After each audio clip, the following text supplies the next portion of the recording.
Being Muslim, is it easy or difficult in the army? Do you know what, honestly, I think the values and standards that we have in Islam are equally reflected, and it's easier to be a Muslim in the army than perhaps not be a Muslim in the army. And the reason I say that is because as a young man, as a child, I was brought up with certain values to respect other people, to have courage, to have discipline of salah and everything else, your lifestyle, the language, the respect for others, certain values such as discipline, respect for others, integrity, selfless commitment, are all values that we're brought up with as Muslims. So these people quite often, a lot of young people that join the military are taught these as values and standards to live by, and they're measured by them. But as a Muslim, you proudly have these values, and you think this is no different to my lifestyle that I've been brought up with anyway. Wow. Alhamdulillah. Thank you very much indeed. So first of all, thank you very much indeed for the way you hosted us today. It's been an honour to partake of the parade. It was extraordinary. I wasn't sure what to expect, but it's surpassed every expectation. It's been brilliant.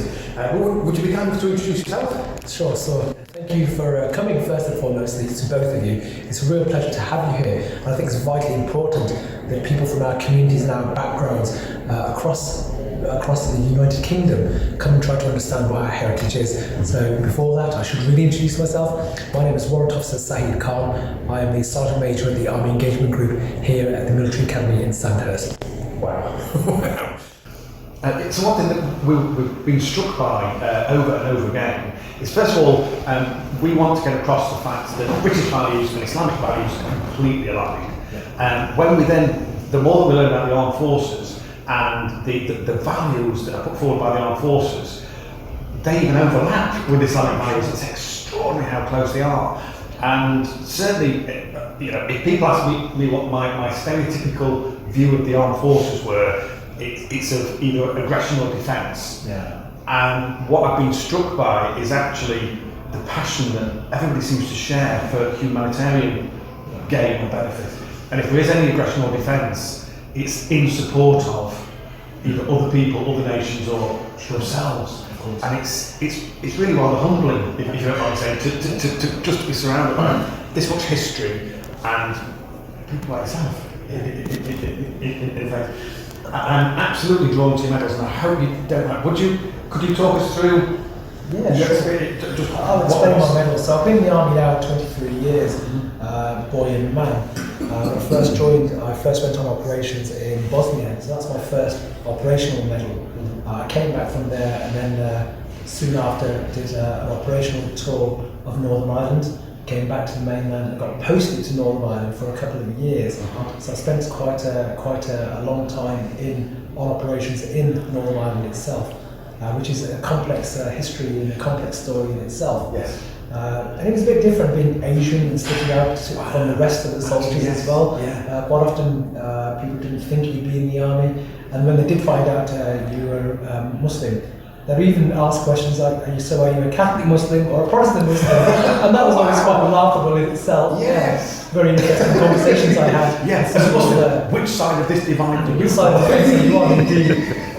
So coming back from Northern Ireland, came back to mainland UK, joined a specialist organisation in the UK, and then I went immediately my first operation back, and then so my third medal along should be my Afghanistan medal. Wow. I did an operational tour of Afghanistan with my unit, came back, became the head of the Iraq desk, and then did a tour of Iraq back then. After that, I've done several tours of Afghanistan. After that as well, shorter tours, luckily. And then I've got what I call my freebie medals at the end.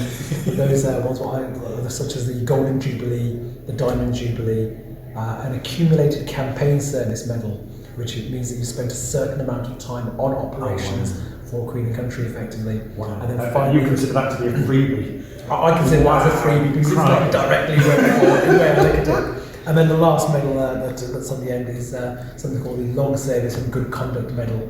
As well, that's 15 odd years of good service. Of honourable and good service. Honourable and good service. Sid, if you don't mind me butting in here, just ask a question. If you had all of your time again, would you do the same thing? I would, without a shadow of a doubt, join the military again. I think I've had a wonderful career, I've had some wonderful experiences, made some really good friends and comrades that perhaps will be with me throughout my life. It's made me the man I am today, really. If I did anything different, I think I would probably push to gain educational achievements prior to joining the military, which would help boost your career in the military as well. That's the only difference I would make. But without a shadow of a doubt, I'd do it all over again, yes. Okay, and would you encourage other people in ethnic minority communities to join the British Army? I would encourage ethnic minority communities to diversify in what they do completely, not just within the Army, Navy and Air Force, but even wider afield. We need to be a fabric of this country. We need to be involved in every aspect of it, whether that's the police force, the fire service, or whether that's indeed in the Houses of Parliament and the Houses of Commons. We need to aspire ourselves. If we're not in it, if we're not represented there and then, we can't be represented, we don't have a voice at the table. I think it's really important to have a voice at the table as well and be heard. The number of times I've been asked, Mr. Khan, you're a Muslim, what do you think of this? And the number of times on operations, for example, I've had that intellect and that understanding of culture and religion to say, excuse me, sir, you're misunderstanding what they're saying, or excuse me, sir, would you like to take your boots off before you walk into this gentleman's house? Or excuse me, sir, would you like to just try to eat him with your right hand? It may not offend somebody. Or excuse me, sir, the reason they're firing tonight is because they've just spotted the moon. There's nothing else to it. They've spotted the moon. The sighting of the moon is going to represent the new month, and it's Eid tomorrow. So little bits of understanding like that really helped in my career, and have made, hopefully, even maybe made impacted on people's lives. Wow, honestly, Sid, if I'd put a card up saying, read this, honestly, that could not have been better. Thank you so much. Alhamdulillah. You're an amazing man, you're amazing. Sorry. Assalamu alaikum wa rahmatullahi wa barakatuh. It's been an absolute pleasure. Thank you very, very much indeed for your time. Absolute pleasure. Thank you both for you, really. Wow. So we really hope you enjoyed that.